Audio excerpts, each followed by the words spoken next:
Hi friends, welcome in online infotech. चलिए friend जानते हैं अबूज़र नाम के मायने उर्दू और अंग्रेज़ी में।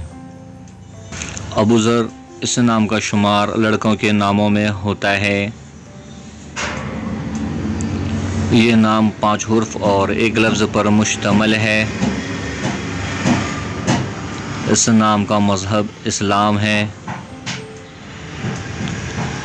इस नाम का असल ताल्लुक़ अरबी ज़बान से है। इस नाम के अफराद के लिए खुशकिस्मती नंबर 9 माना जाता है। इस नाम के मायने हैं उर्दू में हुजूर नबी सल्लल्लाहु अलैहि वसल्लम के एक अजीम सहाबी। English meaning is a great companion of the prophet Mohammed, peace be upon him. Subscribe to my channel, click the bell icon, get notified directly latest